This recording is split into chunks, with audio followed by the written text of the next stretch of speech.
Joining us now, she's the head coach of the Charlotte 49ers, fresh off a conference championship last year, a historic year where they made the NCAA tournament, made the regional final in Durham, North Carolina. Now a member of the American Athletic Conference, former standout pitcher at South Carolina.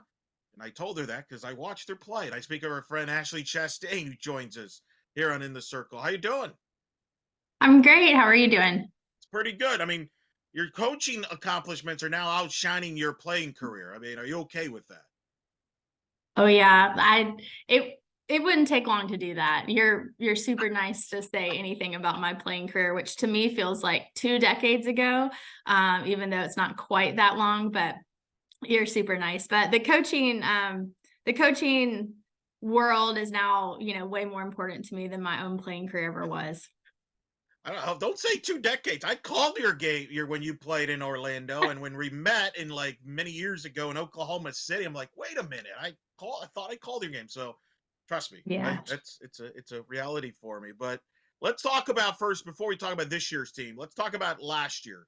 Historic year, as I mentioned, to win the Conference USA regular season title in your final year in the league and make the NCAA tournament finally, making that first time in the program and then get into a regional final. When you've had time to reflect on that historic year last year, what comes to your mind when you think back now to last year? Well, when I've reflected on it,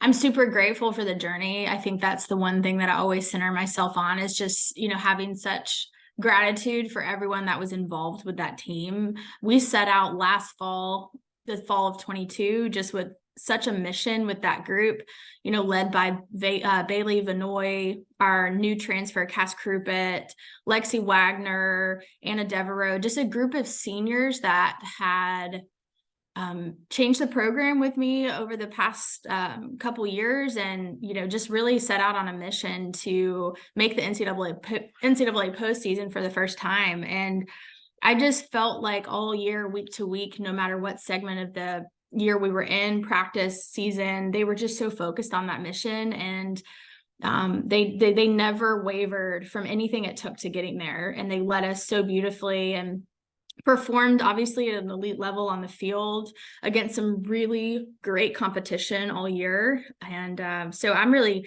grateful for everyone that was involved with that journey and changing the program forever and paving the way for this new team. And that's kind of how we see it, is year to year we build on the year before, and then we create something new, which we're in the middle of doing that with this 2024 team.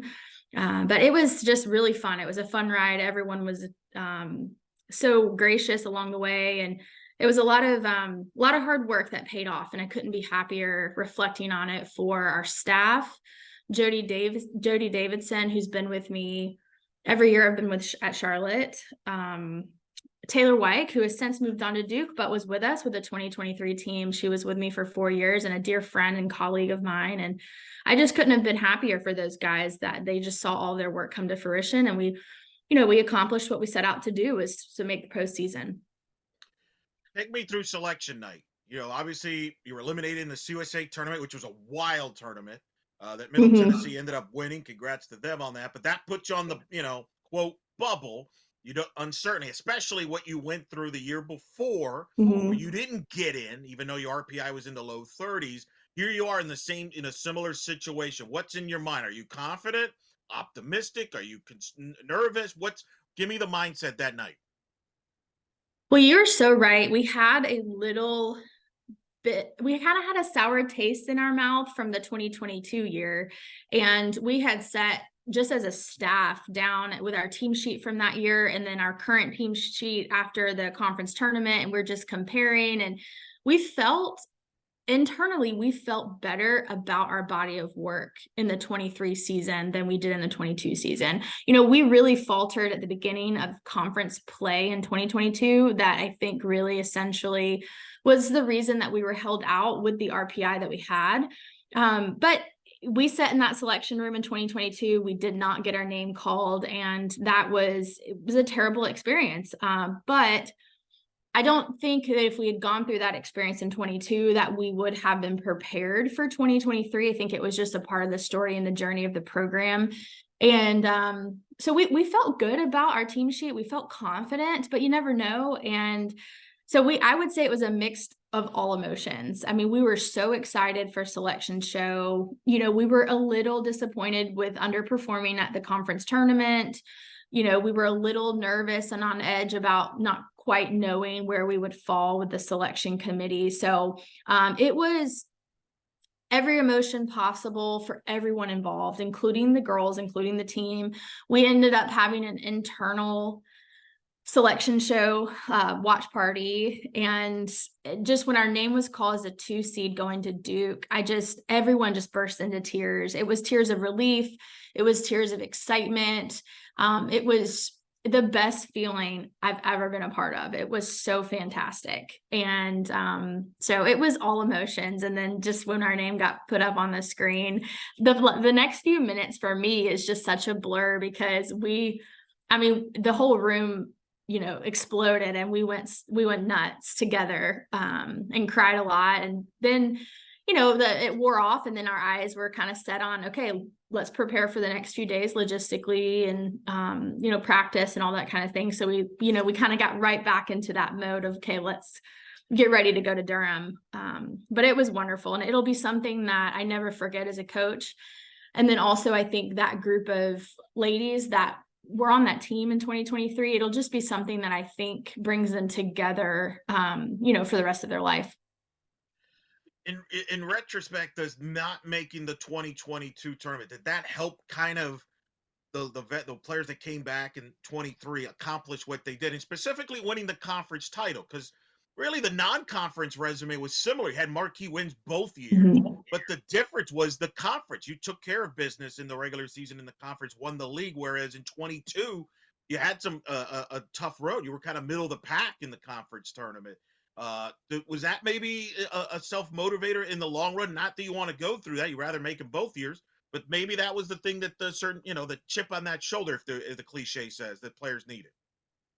Yeah, absolutely. I think it was. I don't think if that group of leadership on our team, that group of seniors that we had last year, I don't think if they go through that in 2022, that they're quite as focused on the mission in 2023. I mean, they did come back with just an edge about them, just a super competitive edge, that we were not going to sit in the selection show in 2023 and not get our name called. And so it just motivated them.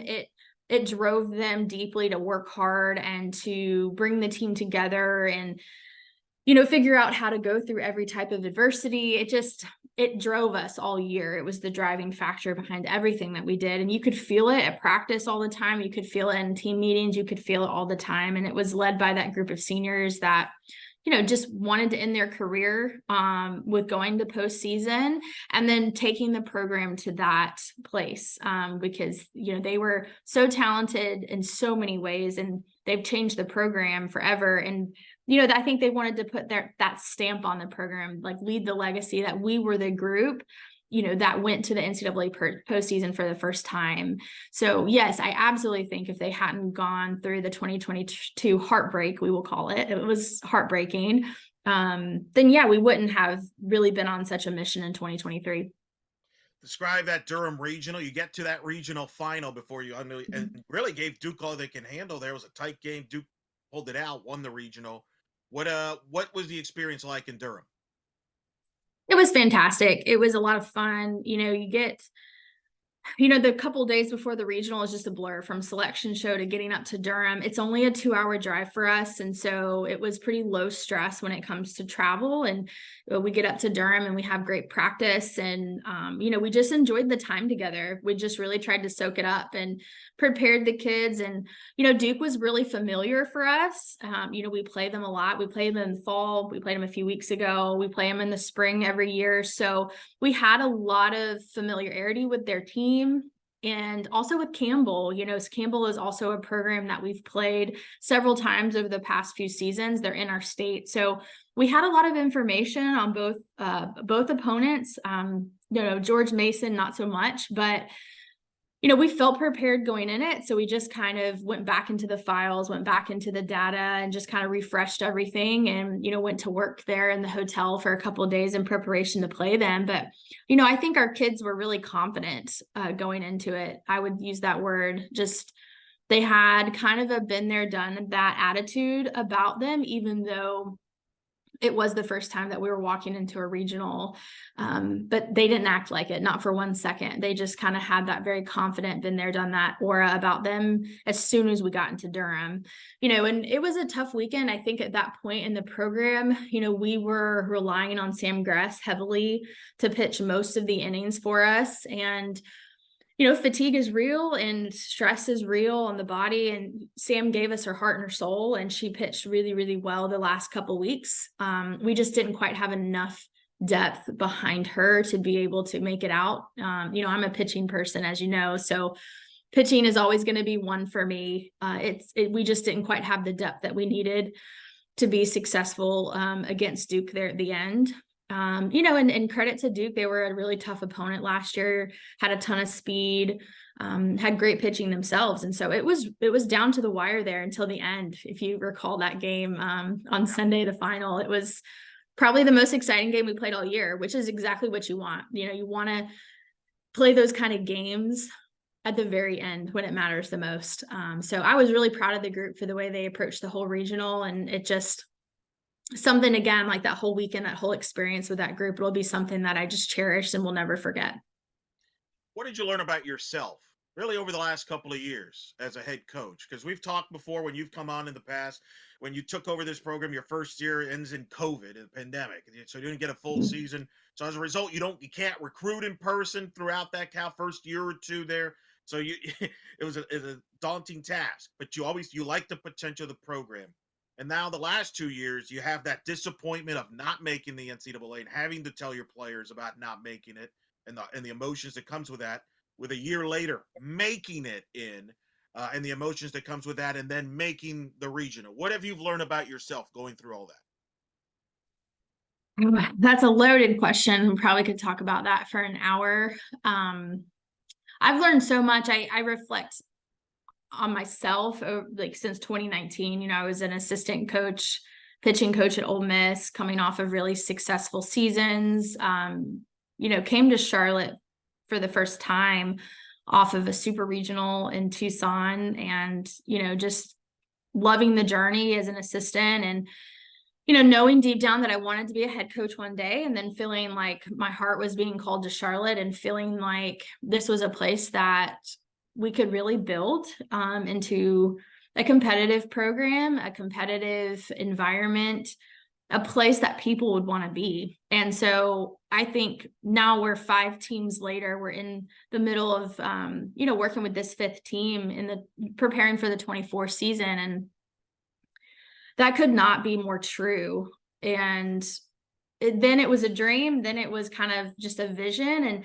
And, for me, it's just really exciting and really rewarding to kind of just watch it all come to fruition. And so that's why the regional last year was really special, and always will be for me, because, you just kind of want to put your stamp on something and say, like, I'm going to build it, and, we're going to do this. And then a couple of years later, it really happens for you. So, for me, it's just rewarding. And I think the biggest thing that I've really come to realize is it's just all about the people that you're around. I mean, it really, like, as a head coach, you have to be surrounded by people that have your back, that are super loyal, that you can delegate a lot of things to, that you can trust to make decisions. If I was the sole decision maker in our program, we would not be very good. I mean, there's just so many people around me every day that are so good at what they do, and they just pour their heart into this program and the people and the team. And they make decisions, and they have responsibility, and I trust them to, run with it, and to try things, and, just pour their heart into the program. And I mean, Jody Davidson, Taylor White. Now I've got Katie Browder beside me, who, as you know, is not only one of the best softball coaches hitting minds in the country, but she's a really dear friend of mine. And so you just have to surround yourself with the right people. And that's, now that I'm thinking about it, it's not just inside the program walls every day, but it's also the next layer, which is the administration, the support that you feel. Like, I don't think I could ever truly be successful somewhere where I didn't have that support from the AD, from the sport administrator, from, the outside entities of the program that really pour into the program every day, because those people really make the program run. It's awesome to have the support from Mike Hill and Chris Thomason and just everyone that's involved with the program that has literally put the program where it is right now. So, it's just not about me. And like I said, if I was the sole decision maker in the program on a daily basis, we would not be very good. Just put people around the program that you trust and give them the ability to make decisions and be creative and be innovative and just let them do their work and not get in the way. That's what I'm trying to do, is just not get in the way and not mess it up. I think you're doing just fine with the success you've had. Now, I'm curious, with the success comes more people eyeballs. Probably more people now know you. And probably stop you when if they see you at the grocery store or something. Like, I remember Cindy Ball Malone's told me the story, the UCF head coach, the year after they hosted the regional, won the regionals. She can't go to the grocery store without somebody stopping her and saying, "Hey, how you doing?" And then they ask, "How's the pitching?" Right? Because that's always what fans want to know. How's that changed for you here, getting the program to a regional, and now more people bring you up as far as locally and across the softball sport?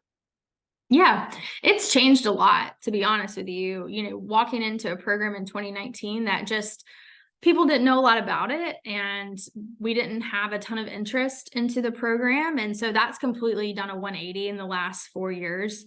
Here in Charlotte, it's a big city, it's a big place, and we've got 90,000 alumni that live in Charlotte, which is, anywhere from 30 to 45 minutes from campus. So we're surrounded by support. We're surrounded by a community that now cares about our program. They follow us closely. There's a lot of involvement. I mean, we've had 5 fall games, I think, at this point. And, we've had big crowds, the community just wanting to come out and see the product that we put out on the field. So I see it as a really positive thing. It's definitely changed in the last 4 years, just the interest and the support that we've gotten. But we've embraced it. There are expectations when you are successful, right? Like, you start winning games and you start becoming relevant, and you win a championship and you have really good players and people expect you to win. That's kind of the timeline and kind of the, just how it works, the process. And so we just lean into it. We embrace it. We don't like to see it as pressure. We don't like to feel it as pressure, but we just like to continue to do everything we can to raise the level of play on the field, to bring in really great people into the program, really talented players, really great families in the stands, because that's a huge part of our environment. And just keep moving the needle forward. So yeah, we've gotten a ton of interest and a ton of excitement behind the program here in Charlotte. And it's, I wouldn't have it any other way. I love the fact that people are really excited about what we're doing. Let's talk about this year's group. And you mentioned Sam Gress, and I think that's where we got to start. Obviously, 23 wins last year, 1.91 ERA. What makes her so great and so special that, I think there's been chatter that going into this season, she's probably one of the top pitchers in not only the American, which we'll talk about, not only in, quote, mid-majors, but in the country. What makes her so special? Sam she's a fantastic person. We'll start there. She came into our program from another institution and just really kind of opened her mind, opened her heart, opened her arms, and just said, like, I want to transform everything about the way that I think, the way that I do things. Like, I'm all in. And so we took the first semester getting to know each other and building that trust and, building our connection, especially with me, because I am the pitching coach. So Sam being a pitcher coming in the program, we spent a lot of time together. So it was really cool for me to see just her transformation over the first fall semester. of her just learning how to trust an environment and to take risk and to challenge herself, and just build her own confidence, her own belief system within herself. And so that was really cool. And then, she started to get better after those things started to happen. So she does some really unique things as a pitcher, is from a ball flight data standpoint. We won't get into those things here, but she's really unique with the ball coming out of her hand. She does some things that are just really rare, really unique. She's a true competitor. She's a pure competitor. And so that's what I think kind of takes her from, okay, she's got really good stuff. She obviously throws really hard. She's got some unique ball flight data, but on top of that, she has every intangible that you would want in someone that you give the ball to. So she's a complete alpha. She wants to compete. She's probably the most competitive pitcher I've ever worked with in my career. She would throw hours on end every single day if I let her, if that was our development system, which it's not, but she just has that inside of her. She's so motivated. She's someone that the team loves to play behind. And so it was really cool to see that get developed last year in the 23 year, of just watching the team just rally behind her and trust her and want her to have the ball all the time. And she just gives such a confident presence on the mound. She's so in control. She has great pace about what she does. So she has all the intangibles as a pitcher, as an alpha, as a number one that you would want to put on the field. And off the field, she's a great teammate and she's a fantastic person. And, she's the complete package, basically. Pretty good. Your track record speaks for itself when it comes to pitchers. You're able to get the most out of a pitcher pretty quickly. Like, even, when normally there would be a transition or an adjustment, it seems like you're able to get results for them quickly. The positive results come quickly. How do you do that? Is it, obviously you do work with them a lot, work ethic, bullpen, but there's got to be more. Is it a matter of just studying tape? What is it that, how are you able to get the most out of a young person that maybe they don't even realize they can do? Yeah, I think for me, it's beyond pitching. So it's beyond the bullpen. Like, as you said, like, we're going to throw, we're going to train, we're going to find an edge. We're going to figure out what makes them unique. What are their strengths? We're going to play into those. We're going to develop their pitches, their ball flight, figuring out what areas we need to get better in. So we're going to do all of those things. But I think that for me, it's more about it's more outside the bullpen. I wouldn't even say off the field, but it's more about, like, what's your biggest fear? Like, what keeps you from being really great? Like, what are you, why are you here? Like, what motivates you? Like, why do you do this? Why do you want to pitch? Where do you want to go? What are your goals? Because I don't ever assume that every pitcher I work with has the mentality that they want to be an All-American, or that they want to win a national championship, or that they want to win a conference championship, because not every person is that motivated. Not every person has that vision, has that goal, and that's okay. So I just figure out kind of what's inside, like, what's the fear, what's the strength, what's the motivation, and just really try to understand who they are behind the pitches, because then that's going to help me really understand how to develop those things. What's their place going to be on our staff? Are they going to be a bridge? Are they going to be someone that, takes 40% of our innings? Sam threw more than that last year. So I just think you have to get to know all of the things on the inside. There's a lot of really great pitching people out there that know how to develop great pitches better than I do, how to develop changeups and backspin and ball flight data. And we do all of that. We've partnered with some really great people in our game right now that, OGX and Ashley Sunshine and Krista Stoker, that are just changing our pitching world. And so, we train with those guys, we work with those guys, but on a daily basis, for me, it's just about the connection that happens. And I want our pitchers to feel like when they're on the field, there's no one that believes in them more than me. I'm the pitch caller. I'm the one that's behind them every single pitch that they throw. I'm in it with them, like I want them to feel like I first believe that they can succeed in the opportunity that they have, and then I have to believe that that helps them believe in themselves a little bit more. How do you feel about the depth behind Sam Gress? You mentioned about all the innings she carried last year. Mhm. Obviously, you would like that to be maybe even a little lesser this year, especially as we'll get into getting into a new league like the American. How do you feel about the rest of Mhm. the arms you got? That was a big focus for us after the regional. So, we took a couple days and decompressed when we got home from Durham, and, high emotions with the season ending. We did some exit meetings, and, everyone kind of went on their way for the summer. And as you know, recruiting starts right away.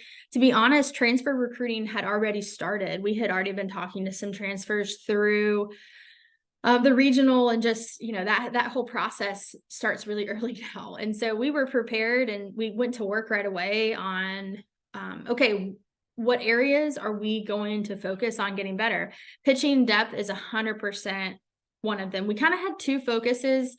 We knew we needed a bigger staff. We needed a staff that could really help us win that final game on Sunday at Duke. That was, what we kept going back to, is like, how do we win that game?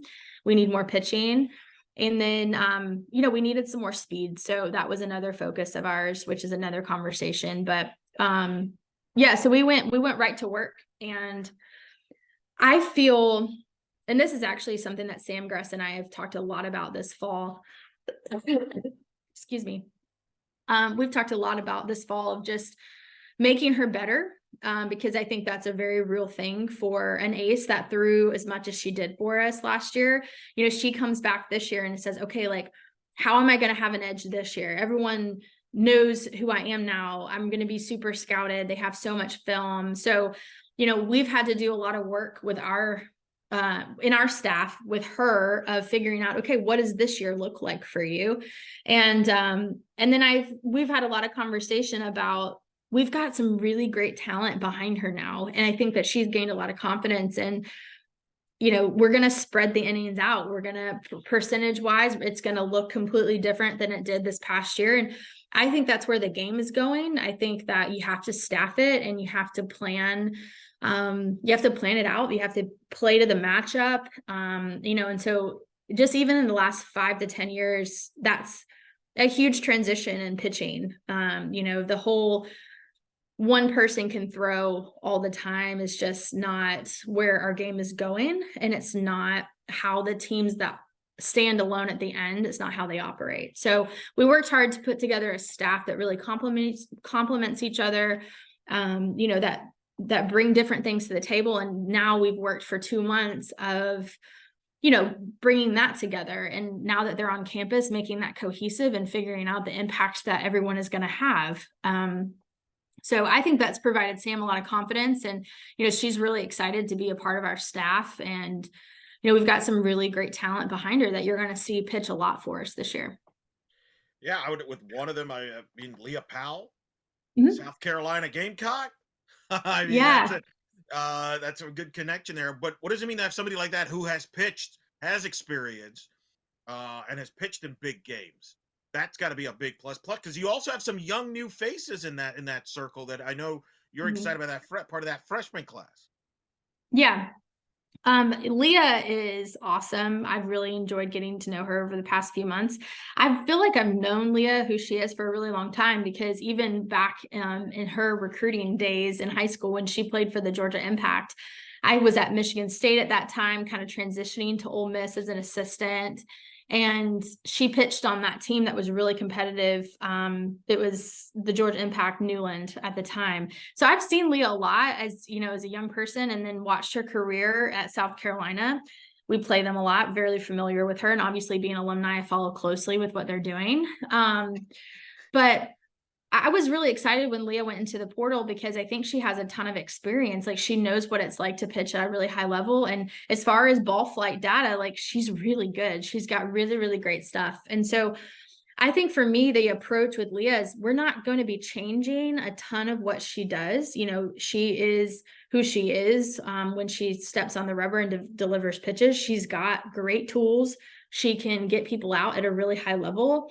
I think for us, it's been more of the mental side of, what mentality are we going to have? How are we going to approach things? How are we going to work through adversity, building routines and systematic processes for her to compete at a high level with. So for her, it's been a ton of mental training over the past 2 months as we've integrated her into the program and gotten to know her. And, I'm really excited about the innings that she's going to be able to pitch and the impact she's going to have for us in the American. I think that she's going to really thrive in the conference. Yeah, somebody who's pitched in postseason. I mean, that's Mhm. valuable. I mean, that's an incredible experience there on the pitching side. Offensively, obviously, you mentioned you lose some pretty important bats. That you're not Mhm. gonna, you don't replace. You don't replace a Vinoy. Right. That means but it creates opportunities for others.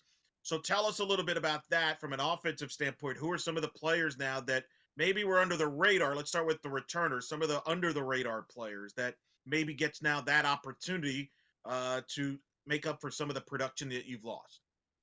Yeah, you're so right about Vinoy and honestly Cass Krupit too, Yeah. the year that she had for us offensively. And we just had some other people in the lineup that had been there every day for 2, 3 seasons. And so I think in projection for this team, we knew the offense was going to be a lot different. And we were going to have to almost create a new offensive identity as the 2024 team and who they were going to be. And to be honest, we are very much in the middle of doing that right now. It's the end of October. We're getting close to finishing fall ball. And then we go back into our skill time. And then we're in the winter season. And I think we're in the middle of figuring that out. I have 100% confidence in Katie Browder. As I alluded to, she's our new associate head coach, a dear friend of mine, someone that I've worked with previously at Ole Miss, and just someone that I completely trust. And she has brought so much to the table offensively for us, and she has transformed what we do and how we go about things that we do in the cage and on the field, and just our whole approach to hitting. And it's been really fun to see that aspect of the program transform and be challenged and change over the past 2 and 3 months. So we're in the thick of that right now. And I think you can't replace all Americans and you shouldn't have that mentality. Like we never had the mentality of trying to replace Vinoy or, all region Cass Krubit. We're focused on what this team is going to be. We cannot live in the past. We have moved on from that. We celebrate it. We still talk about it a lot, but we didn't put those expectations on this offense. And so I think, we've got a lot of kids that are stepping up that are better now than they've ever been. And just in trying to figure out who they're going to be offensively for us. And I think it's going to be very matchup based for us. We've got some spots in the lineup that, could change based on the pitching that we see. Katie's really big on that. I think we're going to we're faster. That's 100% accurate. Like we are more athletic, we're faster as an offense. And so you're going to see more action, I think, happen in our offense this year, which I'm really excited about. So we're just in the trenches with them right now, developing our entire offense. And we know that that's a journey and a process. And I've been really excited about the change and the challenge and the transformation that those guys have embraced this fall with Katie. And they're excelling. They're doing really well day to day here in Charlotte. So I'm excited about that. I think new people coming into the offense, a big one that stands out right now is Tegan Ritchie. She's a freshman. She's from Albemarle, North Carolina. She makes fun of me because I can't say that the way that people from Albemarle say that. But she's from about an hour east of Charlotte, Albemarle, North Carolina. She went to West Stanley High School, someone that we recruited really early, really talented player on both sides of the ball, defensively and offensively. So she had 6 RBIs a couple days ago against Wingate. She's had a great fall for us. I think that she'll end up finding herself in the top of our order this year, and or she's showing signs of that right now. just be someone coming in as a freshman that's going to get a lot of experience. And so we're really excited about her. We're returning players like Kayla Mitchell, Ashley Washington, Corey Hoffler, who have had different roles in our offense the last few years. You know, Corey Hoffler is our 5th-year captain, and she's our second baseman. She has been at the bottom of our order the last couple seasons, very strategically. She loved that role. You know, I think you're going to see her move up more to the middle of the order. You know, she's going to be a run scorer for us. Ashley Washington was our DP all last year.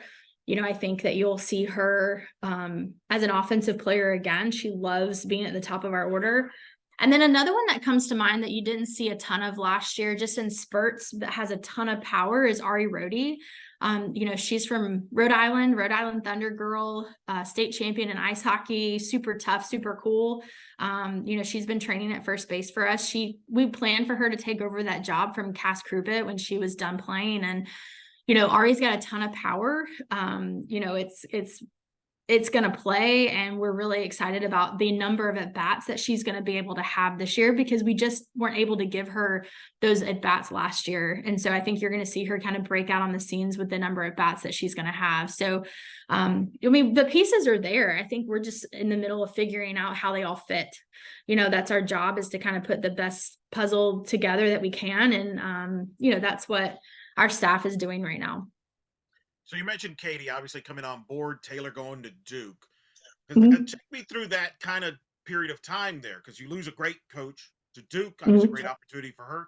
But I know you and Katie, you know, obviously are friends. You've talked about maybe reuniting over the years, because you're friends. I mean, full disclosure, she was the one that introduced me to you. So Yeah. that's that big recruiting pitch. So take me through that. Did you both ever believe it would be possible? I mean, because you never know in coaching, right? You're already all these opportunities. It just kind of played out. So what was that like for you?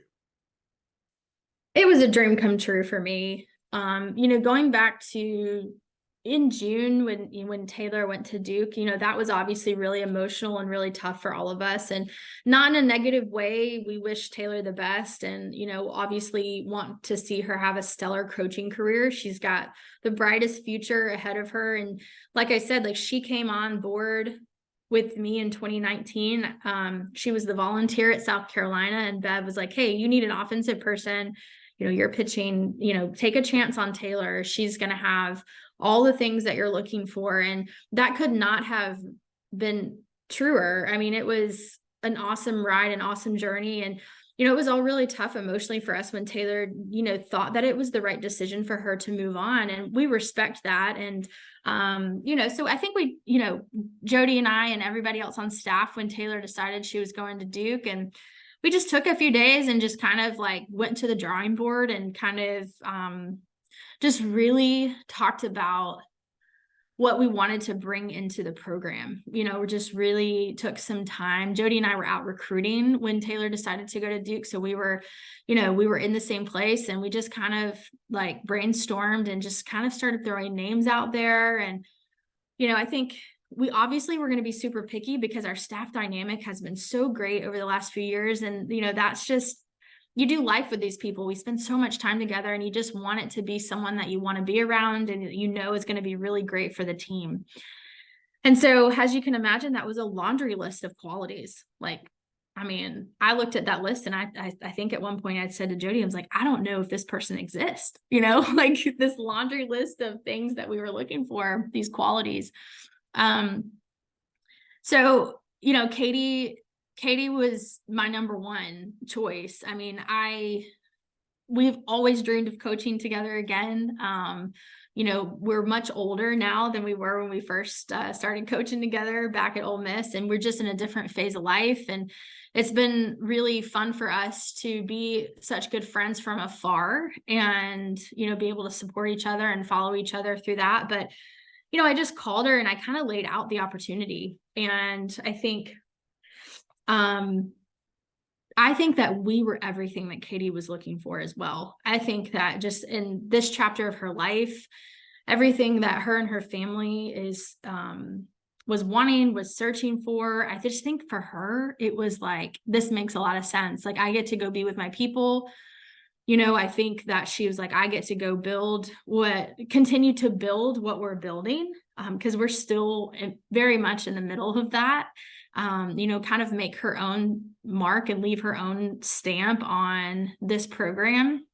And so I brought her here on an interview. I mean, I wanted her to feel recruited just like you do your top recruits. We brought her and her family here to Charlotte, and I kind of put the friend hat aside and I treated her like our number one hitting candidate. And, it was a no-brainer for me to make her the associate head coach right away. And, Taylor had that title before. And, for me, it's like a way to grow somebody and give them opportunity and responsibility. And it was a no-brainer. Like Katie Browder could be a head coach anywhere right now, anywhere in the country. She could be the main person, the head coach. She could sit in that chair today. She just hasn't made that choice for herself. And, that's just what she hasn't wanted to do that. That's on her.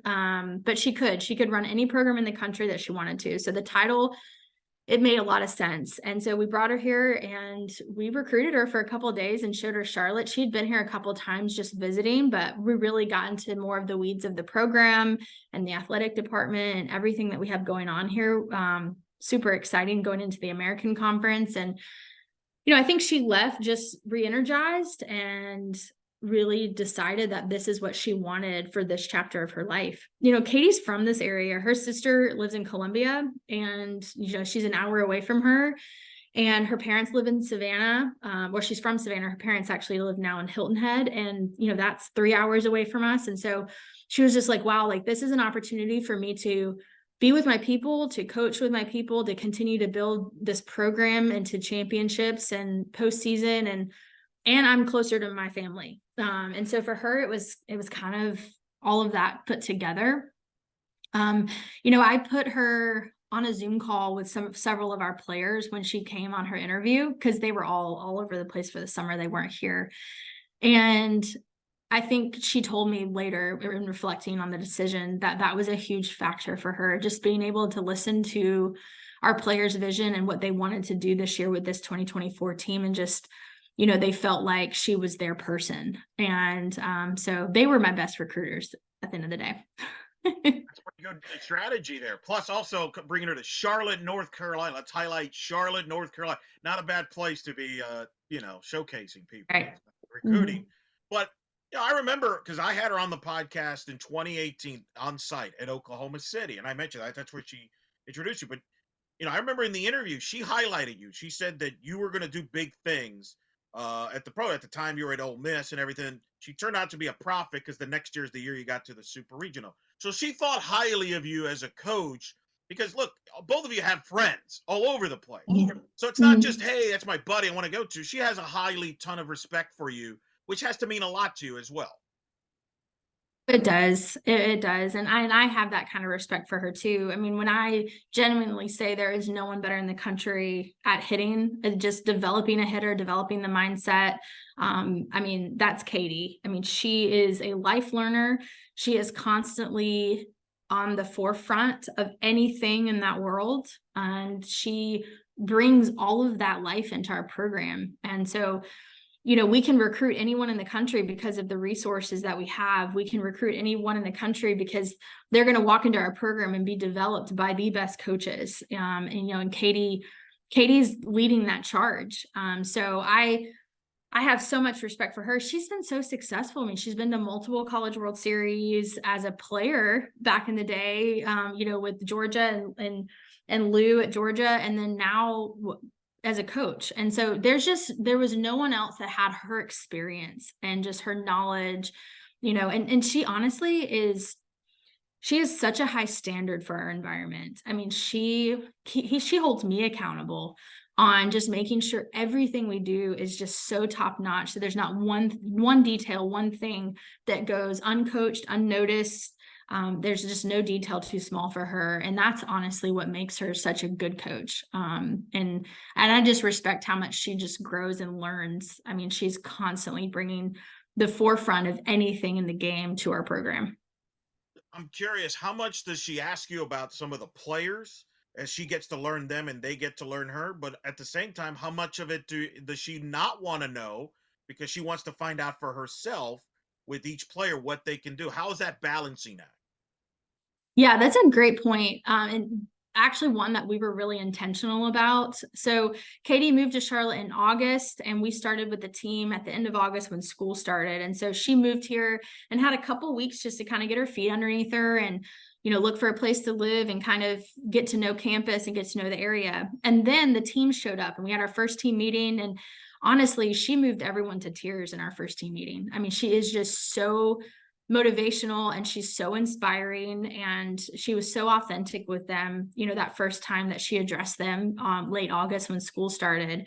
And but she was really intentional with me on, I don't want to know everything you know about them, because I have such a, not a, I mean, a biased view, but not necessarily a bad view. I mean, I just have so much bias because I know them so well and I've been around them for so long. And even our incoming freshmen, who the majority of them are from the state of North Carolina, and they've been around our program. They've watched us play. They've been in the stands for years now and following our program. So they're really familiar with us and our program. And so, but she told me, she was like, I know you know everything. I don't want to know anything yet. And it was the yet that was really important, because she wanted to build her own thoughts, her own processes, her own relationships without my influence. And I thought it was brilliant. It's literally why she is so good at what she does. And so she took the first couple months and just got to know them and developed her own thought process about them, and just really didn't ask a lot of questions about who, like, their tendencies, their motivation, their who they were as people. And so now we're at the end of October and everything is starting to come together. Like, she's learning things about them that we've known, and she's brought new things to the table about them and new ideas and a new view, which has been so re-energizing. So it's been very intentional on her end to build her own viewpoint and her own opinions about everything in the program, the players, the processes, the systems, and I couldn't respect that more about her, that she did not want all of our bias, Jody's bias, my bias, CJ Layton's bias, who's on our staff. And so she developed her own way. And, I think we're really reaping the reward of that right now. And, it couldn't be better. Let's talk about obviously a big year for the university athletic department as a whole, going to the American Athletic Conference. We're here Mhm. now. What is it going to be like in a strong league with Wichita State? You got South Florida, among others. Obviously, you're not coming alone, but what's your thoughts now that you're finally here? We've talked about this for a couple of years. Now it's here. Yeah. I can't believe it's already here. I could not be more excited. I can't wait. We obviously have known that this is going to happen for several years. It's been in the works. It feels like forever. But here we are now going into our first season, and it's so exciting. I have so much respect for the programs in this conference. I mean, it is a softball conference. That was something that we talked about internally as a department when we were making the change. I mean, this is a step up for us. And so we're really fortunate in that way, just to be in the same conference as Christy Breadbinner and Ken Erickson, and just everything that they've done for the conference is super impressive. And, to be on the calls with them and just to hear how much they care about the growth of our game, that we're doing things the right way, that we're staying up to date, that we're making the right decisions to protect our conference. I just think it's awesome. And I have so much respect for them. And I'm really excited to become, a colleague in the league, but also a competitor of theirs. I think they're going to make us better as a program. They're going to force us to play at a higher level, because it is a higher level of ball. And, then you've got North Texas coming in with us. I mean, they've been such a rival of ours. It's developed into this, it was a Conference USA rivalry, and now, kind of carrying that over to the American. And I have a ton of respect for Rodney and his whole staff, and what they've built and what they're doing. So I'm excited about them coming over. It's a tough league, and it's got really great people. We've got an in-state rival now with East Carolina, which is really cool. And we cannot wait to compete in the league. And we've been waiting for it for a long time. Yeah, I mean, somebody who's covered the league very closely. I mean, it's a league you could get 3, 4 bids really Mhm. in the league. There, it's done that in the past. Had some great markets there. Has that also opened some doors from a recruiting standpoint? Have you picked up on that at all? Has that been noticeable so far? Yeah, it has. It's influenced what we're doing for sure in a very positive way. I think that, the best kids in the country want to compete at the highest levels. And so for us, if you've paid attention to the way that we've scheduled and the way that we've done things in the past few years, we play a very ACC non-conference schedule. Just geographically, we are around so many great teams that we can play on Tuesdays and Wednesdays. Virginia Tech, Clemson, NC State, UNC, even South Carolina, who's an hour south of us, Duke. And so we play all those guys midweek. We have a lot of agreements with them. But our conference play, now going into the American, it just adds that extra competitive element that when you're sitting down with recruits, you can hit on your tough non-conference schedule, like, hey, come to Charlotte and play a fantastic non-conference schedule, and now compete in the American on the weekends and conference. So it's definitely added a lot of positive conversation. It's definitely something that has enticed recruits to be interested in coming on visits and having those conversations with us. So it's definitely positively impacted what we do. I'm just excited. You get to visit my state, now more often, Yeah. with either going to Tampa or Boca Raton when FAU and USF in the league. But it's going to be Mhm. exciting. It's going to be exciting for the league. Last thing before we let you go, you got this upcoming season now. As you mentioned, there's more interest in the program than ever before. Tons of excitement because of the change to the league, the excitement over the last year. How do you prevent, or is it the players, leaders on the team that you prevent from? They've all gotten pats on the back. They're great. Everything's great. How do you avoid that kind of, hey, we're great, we're better than we really are. We got to start from scratch. How do you avoid that complacency? Is the word maybe is that I'm looking for as you move forward and accomplish more goals? Because I'm sure you all now feel like you could do more than get to the regional final. Yeah, I mean, you're right. I think every time we knock one door down, we're going to talk about now knocking the next door down. And so this team is creating their own identity, who they're going to be, and with the vision, with the focus of knocking down the next door, and that is getting to a super regional. That's something that we talk about internally a lot.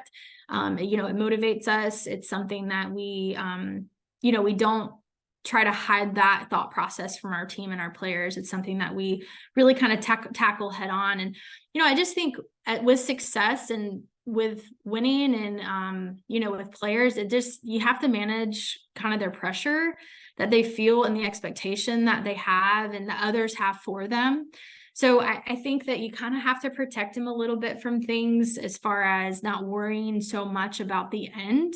But right now we just have them so focused on today and growing and getting to know each other today, and the cohesiveness that has to be built through the fall to withstand all the adversity that you face in the spring. And so we have that telescoped thought and vision and thought process, but we are very microscopic right now. Like, we are day to day with these guys, building our leadership and our systems. And we just believe if our process is that strong and we keep them focused on that, and not others' expectations, or not the pressure of getting to a super regional, winning a regional final day, those things will take care of themselves in the end. And so that's just kind of how we go about things. And I don't want them to feel so much pressure that they're afraid to fail, because that is never going to be success on the field for us. So we're just so focused on the growth and the process currently, and that's what we're doing. Well, we look forward to it. We look forward to seeing your team this upcoming season. It could be another historic year, first year in the American. Coach, appreciate you coming on with us. I know it's a busy time, busy schedule with everything that's going on, not just with your program, but the whole university.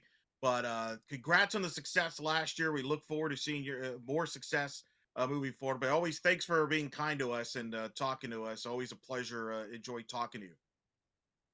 Well, thank you so much for the opportunity to talk about the program and the exposure that you guys give us. We could not be more grateful for it. And we will talk to you soon.